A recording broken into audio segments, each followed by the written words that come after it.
साथियों, आज का जो हमारा टॉपिक है वो झारखंड पुलिस कांस्टेबल 2024 में जो जीके का क्वेश्चन पूछा जाता है उसी का प्रैक्टिस सेट नंबर 9 है। इसके पहले हमने आपको 8 प्रैक्टिस सेट ऑलरेडी करवा चुके हैं, तो आप लोग जाके वीडियो के माध्यम से अपनी तैयारी को जांच सकते हैं और देख सकते हैं कि आपकी तैयारी कितनी है। ठीक है साथियों, आज का जो टॉपिक है वो बहुत ज़बरदस्त होने वाला है, तो आप लोग वीडियो को अंत तक देखिएगा, मज़ा आ जाएगा। आइए स्टार्ट करते हैं वीडियो को बिना देरी किए हुए। क्वेश्चन नंबर 1 है, वॉकर कप किस खेल से संबंधित है? क्रिकेट से, फुटबॉल से, तलवारबाजी से या गोल्फ से? किस खेल से संबंधित है वॉकर कप? तो आपका जो राइट आंसर होगा वो होगा गोल्फ से संबंधित है। ठीक है, गोल्फ से संबंधित है। देखिए उत्तर है गोल्फ है। वॉकर कप का नाम 1920 में संयुक्त राज्य गोल्फ संगठन USGA के अध्यक्ष जॉर्ज हर्बर्ट वॉकर के नाम पर रखा गया। ठीक है, जॉर्ज हर्बर्ट वॉकर के नाम पर रखा गया। ठीक है, और एडिशनल थोड़ी सी जानकारी देखते हैं। खेल है, इधर पुरस्कार संबंधित पुरस्कार है और इधर सारे खेल हैं। जैसे बैडमिंटन महिला के लिए उबेर कप दिया जाता है, बास्केटबॉल के लिए विलियम जोन्स कप दिया जाता है, क्रिकेट के लिए प्रूडेंशियल वर्ल्ड कप दिया जाता है, और पोलो के लिए एजरा कप दिया जाता है, और भारत में लाइफ टाइम अचीवमेंट स्पोर्टिंग सम्मान के लिए ध्यानचंद पुरस्कार दिया जाता है, और प्रथम श्रेणी क्रिकेट के लिए दिलीप ट्रॉफी दी जाती है। ठीक है, दिलीप ट्रॉफी दी जाती है।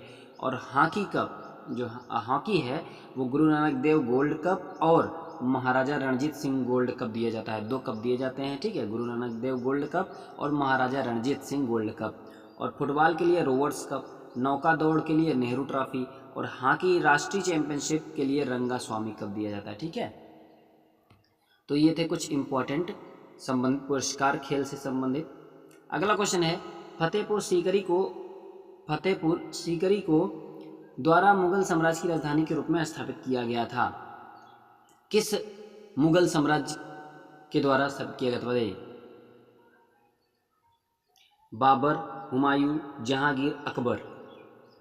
तो आपका जो राइट आंसर होगा वो होगा अकबर। ठीक है, अकबर द्वारा फतेहपुर सीकरी को अकबर द्वारा मुगल साम्राज्य की राजधानी के रूप में स्थापित किया गया था। आइए कुछ और जानकारी देखते हैं।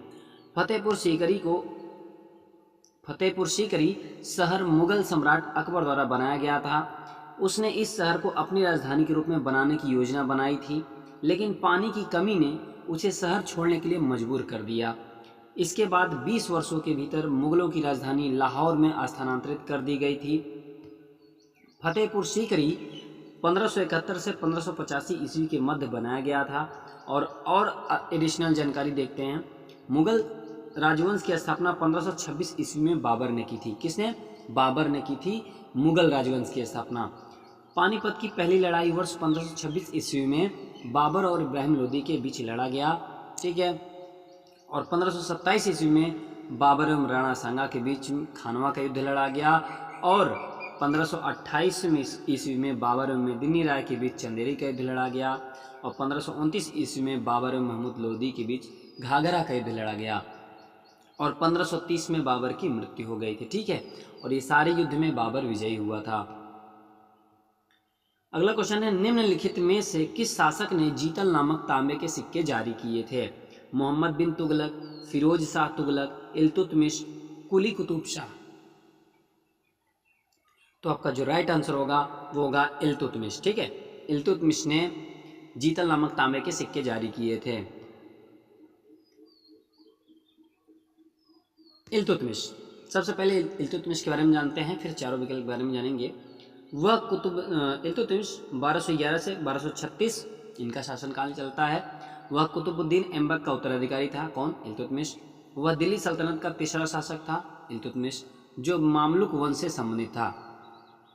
उसने 40 वफादार गुलाम अमीरों की टुकड़ी का गठन किया, जिसे तुर्कान चिहलगनी भी कहा जाता है, जिसे चालीसा भी कहा जाता है।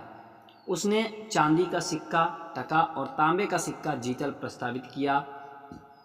उसने लाहौर के स्थान पर दिल्ली को राजधानी बनाया। अब फिरोज शाह तुगलक के बारे में जानते हैं। वह तुगलक वंश का तीसरा शासक था। कौन? फिरोज शाह तुगलक, जिसने 1351 से 1388 ईस्वी तक दिल्ली पर शासन किया। उन्होंने माने फिरोज शाह तुगलक ने दान के लिए दीवान खैरात कार्यालय की स्थापना की, और उन्होंने दीवान बुंदगान दास विभाग की स्थापना की। अभी फिरोज शाह तुगलक की ही बात हो रही है। वह 4 नए शहरों फिरोजाबाद, फतेहाबाद, जौनपुर और हिसार को स्थापित करने के लिए जाना जाता है। उन्होंने खान जहां मकबल, एक तेलुगु ब्राह्मण रूपी वजीर, प्रधानमंत्री के रूप में नियुक्त किया और वजीर ने अपने प्रशासन में सुल्तान की मदद की और इस अवधि के दौरान सल्तनत की प्रतिष्ठा को बनाए रखा। मोहम्मद बिन तुगलक की बात करेंगे, अगला शासक मोहम्मद बिन तुगलक, जो कि 1325 से 1351 तक इनका शासन चलता है। मोहम्मद बिन तुगलक इन्होंने अपनी राजधानी दिल्ली से देवगिर में स्थानांतरित कर दी और इसका नाम बदलकर दौलताबाद कर दिया। दौलताबाद महाराष्ट्र में स्थित है। इन्होंने दिल्ली से देवगिर तक एक सड़क का निर्माण किया और लोगों के लिए विश्राम गृह भी स्थापित किए। इन्होंने कांस्य के सिक्के के समान मूल्य के चांदी के सिक्कों को प्रस्तावित किया और इन्होंने कृषि के एक नए विभाग की स्थापना की जिसे दीवाने कोही कहा जाता है। इन्होंने किसानों को कृषि ऋण तकावी भी प्रदान किया। मोहम्मद कुली कुतुब शाह की बात करेंगे। मोहम्मद कुली कुतुब शाह 1580 से 1612 इनका शासन चलता है। इन्होंने क्या क्या किया है? वह गोलकुंडा के कुतुब शाही वंश का 5वां सुल्तान था, मोहम्मद कुली कुतुब शाह, और उन्होंने दक्षिण मध्य भारत में हैदराबाद शहर की स्थापना की और इसकी स्थापत्य कला केंद्र चार मीनार का निर्माण किया। इन्होंने हैदराबाद शहर की स्थापना की और अपनी हिंदू मालकिन भागमती के नाम पर इसे भाग्यनगर नाम दिया। ठीक है, मोहम्मद कुली कुतुब शाह ने। अगला क्वेश्चन है पोतगाह गोदीबाड़ा जिसे कहते हैं, सिंधु घाटी सभ्यता के निम्नलिखित में से किस स्थान पर पाया गया था? चौहंदड़ो, लोथल, कालीबंगा या बनवाली? किस स्थान पर पाया गया था? तो आपका जो राइट आंसर है वो है लोथल में पाया गया था। ठीक है, लोथल में। और लोथल कहाँ पड़ता है? गुजरात में। लोथल में पोतगाह पाया गया था। कुछ महत्वपूर्ण स्थल उनकी विशेषता सहित सूची में दिए गए हैं, जैसे हड़प्पा पाकिस्तान। हड़प्पा कहाँ है? पाकिस्तान में है। आइए हड़प्पा के बारे में थोड़ा सा जानते हैं, हड़प्पा में क्या क्या चीज़ें हुई। सबसे पहले हड़प्पा रावी नदी के तट पर स्थित है। 1921 में दयाराम साहनी द्वारा खोजा गया था। और हड़प्पा की ही बात करते हैं। प्रथम खोजा गया स्थल है हड़प्पा और 6 अन्न भंडार की 2 पंक्तियां मिली हैं हड़प्पा में ही, और मानव शरीर की रचना बलुआ पत्थर से बनी मूर्तियां भी मिली हैं हड़प्पा में ही, और बैलगाड़ी भी मिली है हड़प्पा में। दफन करने का ताबूत भी मिला है। मोहनजोदड़ो की बात करते हैं जो कि पाकिस्तान में है। ये है सिंधु नदी के तट पर स्थित है मोहनजोदड़ो। 1922 में आर डी बनर्जी द्वारा सिंध के लरकाना जिले में खोजा गया। मोहनजोदड़ो का अर्थ है मृतकों का टीला, जिसे सिंध का नखलिस्तान भी कहा जाता है। ठीक है, और मोहनजोदड़ो में क्या क्या हुआ? ग्रेट बाथ, सबसे बड़ी ईंट का काम हुआ मोहनजोदड़ो में। सबसे बड़ा कोठरी, सबसे बड़ी इमारत मोहनजोदड़ो में है। प्रभावशाली जल निकासी प्रणाली भी मोहनजोदड़ो में। एक कांस्य की नर्तकी भी मिली है मोहनजोदड़ो में।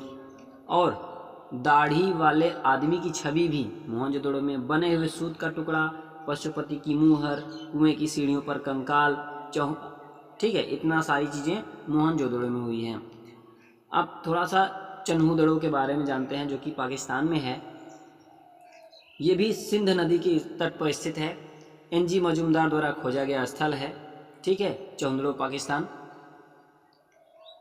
और भारत का लंकाशायर चौहंदड़ो में है। बिना गढ़ वाला एकमात्र शहर चौहंदड़ो को कहा जाता है। चूड़िया का कारखाना चौहंदड़ो में है। मनका का कारखाना चौहंदड़ो में है। ठीक है, जो कि पाकिस्तान में पड़ता है। धौलावीरा जो कि गुजरात में है। लूनी नदी के तट पर स्थित है। विशेष जल प्रबंधन रण के कच्छ में JP जोशी द्वारा खोजा गया। ठीक है, धौलावीरा। अब बनवाली की बात करते हैं जो कि फतेहाबाद में है। घग्गर नदी के तट पर स्थित है। RS बिष्ट द्वारा खोजा गया। मनका जौ यहाँ पे उपलब्ध है। राखीगढ़ी हिसार घग्गर नदी के किनारे स्थित है। राखीगढ़ी बसंत सिंधे द्वारा खोजा गया। सिंधु घाटी सभ्यता का सबसे बड़ा स्थल था राखीगढ़ी हिसार। ठीक है, सूत का गेंडोर जो कि पाकिस्तान में है। दास्तान नदी के किनारे पर बलूचिस्तान। हड़प्पा और बेबीलोन के बीच लोथल जो कि गुजरात में है। इस ऑप्शन के बारे में बात करेंगे। इसमें एक कृत्रिम ईंट पोतगाह है इसमें सबसे शुरुआती चावल की खेती के प्रमाण मिलते हैं कहाँ पे? लोथल में। भोगवा नदी के तट पर स्थित है। यह सिंधु घाटी के लोगों के लिए एक बंदरगाह के रूप में सेवा करता था। कुछ और जानकारियाँ देखते हैं। सिंधु घाटी सभ्यता वर्तमान उत्तर पूर्व अफगानिस्तान से पाकिस्तान और उत्तर पश्चिम भारत तक फैली हुई थी। सभ्यता घग्गर, हकरा नदी और सिंधु के नदी नालों में जन्मी थी। जो ये सिंधु घाटी सभ्यता है वो घग्गर, हकरा नदी और सिंधु के नदी नालों में जन्मी थी। सिंधु घाटी सभ्यता दुनिया की 4 सबसे पुरानी सभ्यताओं में से एक है और इसे हड़प्पा सभ्यता के रूप में जाना जाता है और यह ग्रिड प्रणाली पर आधारित संगठित योजना के लिए प्रसिद्ध है। याद रखने योग्य महत्वपूर्ण तथ्य थोड़ा सा बात करेंगे, वहाँ पे क्या कैसी सामाजिक विशेषताएं थी। सामाजिक विशेषताएं, सिंधु घाटी सभ्यता भारत में पहला शहरीकरण है। इसमें एक सुनियोजित जल निकासी प्रणाली, ग्रिड पैटर्न और कस्बा की योजनाएं हैं। उन्होंने समाज में समानता पाई है। ठीक है, ये सामाजिक विशेषताएं थी। धार्मिक तथ्य थोड़ा सा देखते हैं। मातृदेवी या शक्ति मातृदेवी हैं। योनि पूजा और प्रकृति पूजा मौजूद थी। वे पीपल जैसे पेड़ों की पूजा करते थे। उन्होंने हवन कुंड नामक अग्नि पूजा भी की थी और पशुपति महादेव की जानवरों के स्वामी के रूप में जाना जाता है। जो पशुपति महादेव को जानवरों के स्वामी के रूप में जाना जाता है। सिंधु घाटी सभ्यता के लोग यूनिकॉर्न और बैल की तरह पशु पूजा करते थे। आर्थिक तथ्य भी थोड़ा सा जान लेते हैं। सिंधु घाटी सभ्यता कृषि पर आधारित है। इस काल में व्यापार और वाणिज्य का विकास हुआ था। लोथल में एक पोतकाह मिला, निर्यात और आयात थे, कपास का उत्पादन होता था। ठीक है, तो कपास का उत्पादन होता था सिंधु घाटी सभ्यता में। वजन आकार में आमतौर पर घनाकार थे और चूना पत्थर, स्टीटाइट्स आदि से बने थे। आइए अगला क्वेश्चन देखते हैं। कौन सा राज्य उत्तर पूर्व की 7 बहनों 7 सिस्टर का हिस्सा नहीं है? मेघालय, सिक्किम, अरुणाचल प्रदेश, त्रिपुरा। तो आपका जो राइट आंसर होगा वो होगा सिक्किम। सिक्किम 7 बहनों का हिस्सा नहीं है। ठीक है, बाकी मेघालय, अरुणाचल प्रदेश, त्रिपुरा ये सब 7 बहनों के नाम से जाने जाते हैं। तो आइए देखते हैं कौन कौन से राज्य हैं जो 7 बहनों के नाम से जाने जाते हैं। उत्तर से दक्षिण तक भारत की 7 बहनें हैं। अरुणाचल प्रदेश, असम, मेघालय, नागालैंड, मणिपुर, त्रिपुरा और मिजोरम। इन 7 देशों को 7 बहनों के नाम से जाना जाता है। ठीक है, 7 राज्यों को। कुछ कंफ्यूजिंग पॉइंट हैं, उनको देखते हैं। जैसे कि ऑप्शन में सिक्किम आ जाएगा तो कंफ्यूज रहते हैं लोग। सिक्किम पूर्वोत्तर राज्यों के समूह से संबंधित है लेकिन 7 बहनों के राज्यों से संबंधित नहीं है। ये जो है पूर्वोत्तर राज्यों के समूह से संबंधित है, 7 बहनों के राज्य से संबंधित नहीं है। सिक्किम को 7 बहनों राज्यों का एकमात्र भाई भी कहा जाता है। 7 बहनों का भाई कहा जाता है सिक्किम को, लेकिन बहन नहीं। 7 बहनों के राज्य का कुल क्षेत्रफल 2,55,511 वर्ग किलोमीटर है। यह भारत के कुल क्षेत्रफल का 7% है। 2011 की जनगणना के अनुसार 7 बहनों की कुल जनसंख्या 44.98 मिलियन है, जो भारत की कुल आबादी का लगभग 3.7% है। 1972 में ज्योति प्रसाद सायका द्वारा 7 बहनों की भूमि शब्द गढ़ा गया था। किसके द्वारा? ज्योति प्रसाद सायका द्वारा 1972 में। 7 बहनों के बारे में कुछ और महत्वपूर्ण तथ्य जानते हैं। सबसे बड़ा क्षेत्र अरुणाचल प्रदेश है, सबसे छोटा क्षेत्र त्रिपुरा है। 7 बहनों की मैं बात कर रहा हूँ, मैंने 7 राज्यों के हिसाब से कौन बड़ा कौन छोटा। तो सबसे बड़ा क्षेत्र अरुणाचल प्रदेश, सबसे छोटा क्षेत्र त्रिपुरा, सर्वाधिक जनसंख्या असम में है, सर्वाधिक न्यूनतम जनसंख्या मिजोरम, सर्वाधिक अधिक जनसंख्या घनत्व असम में है और सर्वाधिक न्यूनतम घनत्व अरुणाचल प्रदेश, उच्चतम साक्षरता मिजोरम और सर्वाधिक न्यूनतम साक्षरता अरुणाचल प्रदेश। विश्व का सबसे बड़ा नदी द्वीप असम में स्थित माजुली द्वीप है। ठीक है, और भारत का सबसे लंबा पुल असम में लोहित नदी पर बना भूपेन हजारिका ब्रिज है। ठीक है, अगला क्वेश्चन है राष्ट्रीय कृषि विपणन संस्थान NIAM कहाँ स्थित है? नई दिल्ली, जयपुर, हिसार, भोपाल। तो आपका जो राइट आंसर होगा वो होगा जयपुर में स्थित है। ठीक है, आइए थोड़ा सा और जानकारी देखते हैं। राष्ट्रीय कृषि विपणन संस्थान NIAM एक राष्ट्रीय स्तर का संस्थान है जिसकी स्थापना कृषि मंत्रालय द्वारा जयपुर राजस्थान में 8 अगस्त 1988 को भारत और दक्षिण पूर्व एशियाई देशों में कृषि विपणन कर्मियों को जरूरतों को पूरा करने और विशेष प्रशिक्षण, अनुसंधान, परामर्श और शिक्षा प्रदान करने के लिए की गई थी। यह संस्थान भारत के 5वें प्रधानमंत्री चौधरी चरण सिंह को समर्पित है, जहां से इसका पूरा नाम चौधरी चरण सिंह राष्ट्रीय कृषि विपणन संस्थान पड़ा है। केंद्रीय कृषि मंत्री NIM के सामान्य निकाय के अध्यक्ष तथा कृषि और सहकारिता विभाग के सचिव कार्यकारी समिति के अध्यक्ष होते हैं। ठीक है, अगला क्वेश्चन है, फॉरवर्ड ब्लॉक की स्थापना किसने की? फॉरवर्ड ब्लॉक की स्थापना सुभाष चंद्र बोस, रासबिहारी बोस, जादू गोपाल मुखोपाध्याय, हेमचंद्र घोष। किसने किया फॉरवर्ड ब्लॉक की स्थापना? तो आपका जो राइट आंसर होगा वो होगा सुभाष चंद्र बोस ने। ठीक है, फॉरवर्ड ब्लॉक के बारे में थोड़ा सा जानते हैं। All India forward block AIFB एक वामपंथी राष्ट्रवादी राजनीतिक पार्टी है, जिसकी स्थापना 1939 में सुभाष चंद्र बोस ने पश्चिम बंगाल में की थी। भारतीय राष्ट्रीय कांग्रेस INC का फॉरवर्ड ब्लॉक 3 मई 1939 को सुभाष चंद्र बोस द्वारा बनाया गया था और इस पार्टी के गठन पर नेताजी ने कहा कि जो सभी फॉरवर्ड ब्लॉक में शामिल हो रहे थे उन्हें कभी भी ब्रितानी खेमे में मुंह नहीं मोड़ना था और अपनी अंगुली को काटकर और अपने खून से हस्ताक्षर करके फॉर्म में शपथ पत्र भरना होगा। 1940 में फॉरवर्ड ब्लॉक का अखिल भारतीय सम्मेलन होता है। उसके बाद सम्मेलन ने all power to the Indian people शीर्षक से एक प्रस्ताव पारित किया, जिसमें ईस्ट इंडिया कंपनी के खिलाफ संघर्ष के लिए आतंकवादी कार्रवाई का आग्रह किया गया। इसके बारे में थोड़ा सा जानते हैं। उनका जन्म 23 जनवरी 1897 को उड़ीसा के कटक में हुआ था। सुभाष चंद्र बोस भारतीय राष्ट्रीय कांग्रेस के एक सक्रिय नेता थे। कांग्रेस से अलग होने के बाद इन्होंने 1943 में ब्रिटिश के खिलाफ लड़ने के लिए सिंगापुर में आज़ाद हिंद फौज बनाई। कहाँ पे बनाई? ब्रिटिश के खिलाफ लड़ने के लिए सिंगापुर में। और वर्ष 1923 में सुभाष चंद्र बोस को अखिल भारतीय युवा कांग्रेस का अध्यक्ष और बंगाल राज्य कांग्रेस का सचिव भी चुना गया। उन्हें चित्तरंजन दास, जिन्हें देशबंधु भी कहते हैं, उन्हें देशबंधु की उपाधि मिली है, द्वारा स्थापित समाचार पत्र फॉरवर्ड के संपादक के रूप में भी काम किया था। सुभाष चंद्र बोस को आज़ाद हिंद फौज के भारतीय सैनिकों द्वारा जर्मनी में नेताजी की उपाधि दी गई थी। ठीक है, अगला क्वेश्चन देखते हैं। कर्क रेखा भारत के कितने राज्यों से होकर गुजरती है? 6, 7, 8 या 9? कितने राज्यों से होकर गुजरती है कर्क रेखा? तो आपका जो राइट आंसर है वो है 8। ठीक है, 8 राज्यों से होकर गुजरती है। स्थलीय भूमध्य रेखा के लगभग 23.5 डिग्री 27 अक्षांश को कर्क रेखा कहा जाता है। 23.5 डिग्री 17 देश, लगभग 17 देश ताइवान सहित जहां से होकर कर्क रेखा गुजरती है। कर्क रेखा भारत से होकर जाने वाला एकमात्र अक्षांश मार्ग है।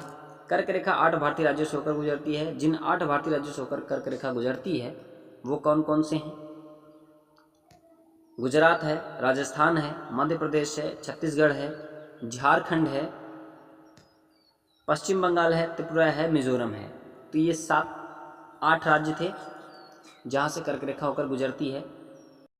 माही नदी भारत की एकमात्र नदी है जो कर्क रेखा को 2 बार काटती है। कौन सी? माही नदी भारत की एकमात्र नदी है जो कर्क रेखा को 2 बार काटती है।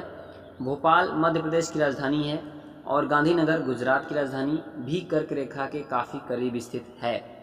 17 देशों, 3 महाद्वीपों, 6 जल निकायों के माध्यम से कर्क रेखा गुजरती है। 17 देश, 3 महाद्वीप और 6 जल निकाय। ठीक है, पंचायती राज। अगला क्वेश्चन है, पंचायती राज संस्थाएं किसके अंतर्गत अस्तित्व में आई थी? 42वां और 43वां संशोधन अधिनियम, 86वां और 87वां संशोधन अधिनियम, 63वां और 64वां संशोधन अधिनियम, 73वां और 74वां संशोधन अधिनियम। तो आपका जो राइट आंसर है वो है 73 और 74वां संविधान संशोधन द्वारा पंचायती राज संस्थाएं अस्तित्व में आई थी। आइए और जानकारी देखते हैं।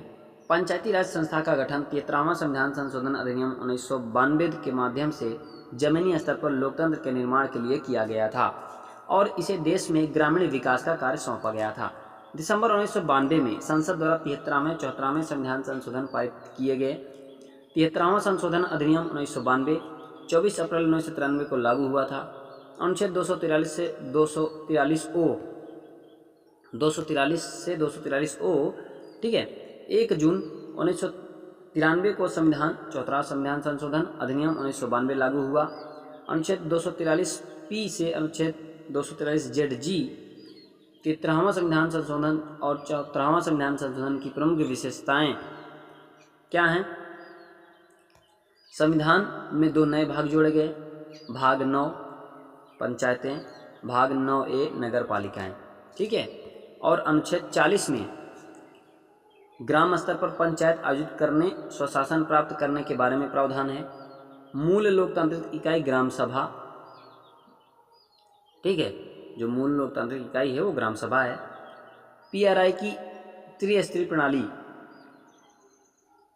क्या है? ग्राम पंचायत ग्राम स्तर पर होती थी, पंचायत समिति जो होती थी वो ब्लॉक स्तर पर होती थी, और जिला परिषद जो होता था वो जिला स्तर पर होता था, ठीक है। और शहरी स्थानीय निकाय में नगर निगम होता था, नगर पालिका के हिसाब से होता था, नगर पंचायत में होता था, ठीक है। और PRI से संबंधित जो समितियां थीं उनको जानते हैं, जैसे कि बलवंतराय मेहता समिति 1957, अशोक मेहता समिति 1977 में, हनुमंतराय समिति 1983 में हुआ, राव समिति 1985, LMS सिंधवी समिति 1986 और केंद्र राज्य संबंध पर सरकारिया आयोग 1983, PK थंगन समिति 1989, हरलाल सिंह खर्रा समिति 1990, ठीक है। कौन सी समिति किस सन में हुई वो सन है, ठीक है। अगला क्वेश्चन है, निम्नलिखित में से कौन सा संवैधानिक संशोधन शिक्षा का अधिकार प्रदान करता है? 88वां, 88वां, 89वां, 87वां और 86वां संशोधन। तो किस संवैधानिक संशोधन शिक्षा का अधिकार प्रदान करता है? तो आपका जो राइट आंसर होगा वो होगा 86वां संविधान संशोधन, ठीक है।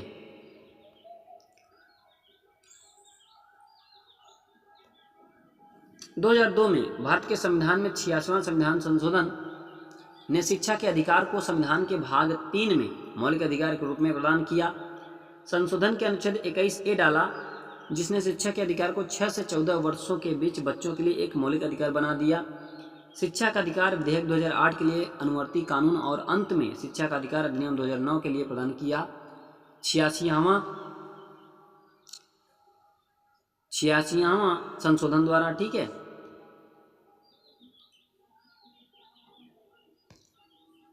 87वां संशोधन क्या कहता है? यह संसदीय सीटों के राज्यव्यापी वितरण के लिए 2001 की राष्ट्रीय जनगणना आबादी के आंकड़ों का उपयोग करता है। और 88वां संशोधन क्या कहता है? इसने सेवा कर के उपयोग और उपयोग के लिए वैधानिक कवर को बढ़ावा दिया। और 89वां संशोधन अनुसूचित जातियों और अनुसूचित जनजातियों के राष्ट्रीय आयोग को राष्ट्रीय अनुसूचित जाति आयोग और अनुसूचित जनजातियों के राष्ट्रीय आयोग में विभाजित किया गया था 89वां संशोधन द्वारा। अगला क्वेश्चन है, गांधी इरविन समझौता भारत के निम्नलिखित में से किस आंदोलन से संबंधित था? रोलेक्ट सत्याग्रह, सविनय अवज्ञा आंदोलन, असहयोग आंदोलन, भारत छोड़ो आंदोलन। तो आपका जो राइट आंसर होगा वो होगा सविनय अवज्ञा आंदोलन, ठीक है। गांधी इरविन समझौता भारत के सविनय अवज्ञा आंदोलन से संबंधित है। तो आइए और जानकारी देखते हैं। गांधी इरविन समझौता भारत के सविनय अवज्ञा आंदोलन से संबंधित था। इस समझौते पर 5 मार्च 1921 को महात्मा गांधी और लॉर्ड इरविन ने हस्ताक्षर किए थे। लंदन में आयोजित दूसरे गोलमेज सम्मेलन से पहले इस पर हस्ताक्षर किए गए थे। और गांधी इरविन समझौते के अनुसार गांधी जी ने सविनय अवज्ञा आंदोलन स्थगित कर दिया और दूसरे गोलमेज सम्मेलन में भाग लेने के लिए सहमत हुए। गांधी इरविन समझौते की प्रस्तावित शर्तें निम्न हैं। कौन कौन थी शर्तें? भारतीय राष्ट्रीय कांग्रेस द्वारा दूसरे गोलमेज सम्मेलन में भाग लेना, नमक पर लगने वाले कर को हटाना, भारत सरकार द्वारा जारी भारतीय राष्ट्रीय कांग्रेस की गतिविधियों पर अंकुश लगाने वाले सभी अध्यादेशों को वापस लेना और नमक सत्याग्रह को वापस लेना। गांधी जी की अगुवाई में असहयोग आंदोलन पहला जन राजनीतिक आंदोलन था। शुरुआत 1920 में हुई। मुख्य लक्ष्य था स्वराज की प्राप्ति और रोलेट एक्ट अधिनियम 6 फरवरी 1919 को पारित किया गया था। गांधी जी ने इस अधिनियम को काला कानून कहा, रोलेट एक्ट को, और रोलेट एक्ट के दौरान लॉर्ड चैम्सफोर्ड ब्रिटिश वायसराय थे। भारत छोड़ो का प्रस्ताव 8 अगस्त 1942 को पारित किया गया था। क्रिप्स मिशन की विफलता भारत छोड़ो आंदोलन का तत्कालिक कारण बना। क्रिप्स मिशन की विफलता भारत छोड़ो आंदोलन का तत्कालिक कारण बना। इस आंदोलन के दौरान भारत छोड़ो प्रसिद्ध नारा बन गया क्रिप्स मिशन की विफलता के बाद। ठीक है,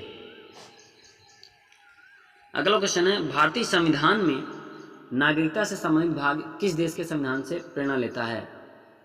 फ्रांस, संयुक्त राज्य अमेरिका, ऑस्ट्रेलिया या ब्रिटेन? तो नागरिकता किस संविधान से लिया गया है, किस देश के संविधान से? तो आपको जो राइट आंसर होगा वो होगा ब्रिटेन से। ठीक है, भारतीय संविधान में नागरिकता से संबंधित भाग ब्रिटेन से प्रेरित है। यूनाइटेड किंगडम, ब्रिटेन और उत्तरी आयरलैंड का सामान्य नाम है। भारत ने देश का संविधान तैयार करते समय दुनिया के विभिन्न देशों से कई विशेषताएं उद्धृत की हैं। भारत के संविधान को 26 नवंबर 1949 को निर्वाचक विधानसभा द्वारा अपनाया गया था। भारत का संविधान 26 जनवरी 1950 को लागू हुआ और संविधान सभा को भारत के संविधान बनाने में 2 वर्ष 11 माह और 18 दिन का समय लगा।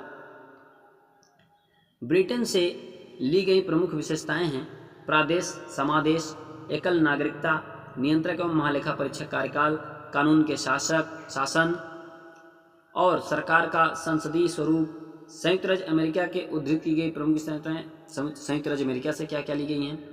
प्रस्तावना, न्यायिक समीक्षा, मूलभूत अधिकार, महाभियोग, उपराष्ट्रपति के कार्य। ऑस्ट्रेलिया से क्या क्या लिया गया है? संयुक्त बैठक, व्यापार एवं वाणिज्य, समवर्ती सूची।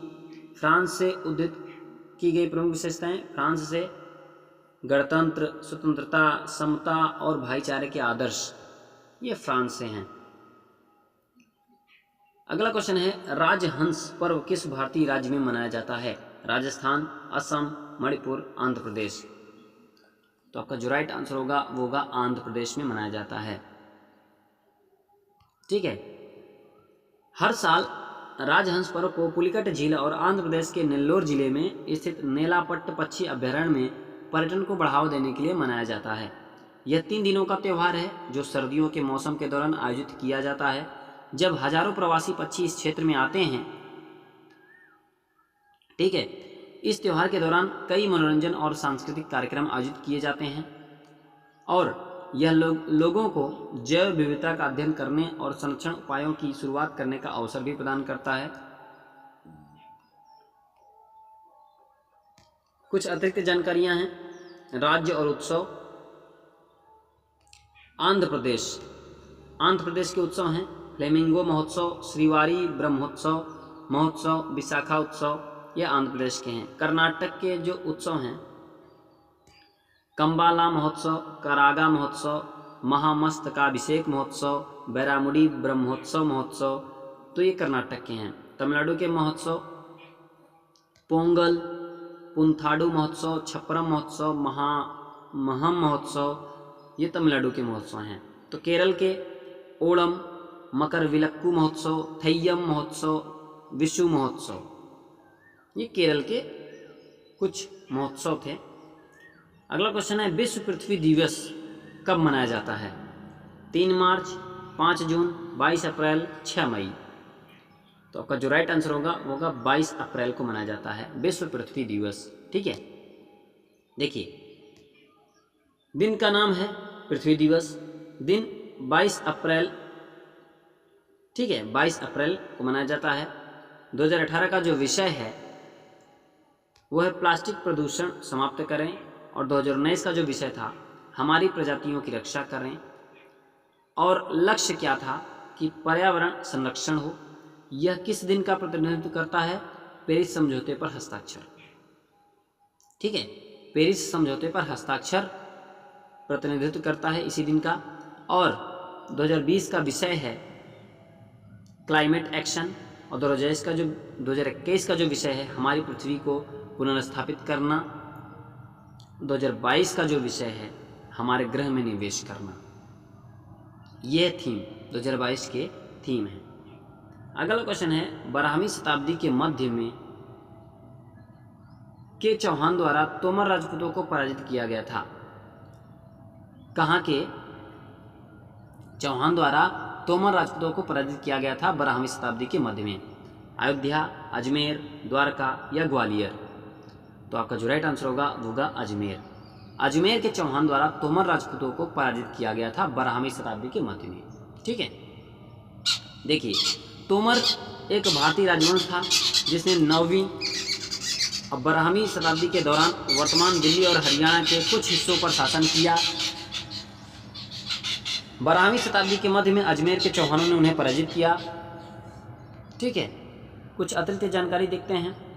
जैसे तोमर वंश है, इस राजवंश ने 8वीं 12वीं शताब्दी के दौरान 8 से 12वीं शताब्दी के दौरान भारत पर शासन किया। उनके राज्यों का विस्तार और वर्तमान दिल्ली और हरियाणा के कुछ हिस्सों पर शासन किया गया।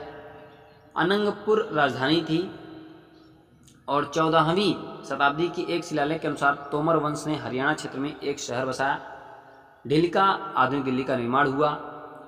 ठीक है, और अनंगपाल तोमर द्वारा निर्मित लाल कोट नामक दीवार से शहर की किलेबंदी की गई थी। अनंगपाल वंश का अंतिम राजा था। उसने दिल्ली की गद्दी पर अपने दामाद पृथ्वीराज चौहान को सौंप दिया। उसने दिल्ली की गद्दी अपने दामाद पृथ्वीराज चौहान को सौंप दी, अनंगपाल। ठीक है, तो ये थे आपके टोटल 15 क्वेश्चन थे और बहुत ज़्यादा इसमें डिटेल हमने भर दिया था। तो ठीक है, आप लोगों के लिए फ़ायदा ही है, जितना एक क्वेश्चन से जितना सारे क्वेश्चन मिल सकें और अच्छा है। तो कैसा लगा वीडियो आप लोग कमेंट करके जरूर बताइएगा। अगर वीडियो पसंद आए तो एक लाइक और चैनल को सब्सक्राइब जरूर करिएगा और अपने दोस्तों तक शेयर जरूर करिएगा साथियों। तब तक मिलते हैं अगली वीडियो के साथ। जय हिंद, नमस्कार, वंदे मातरम।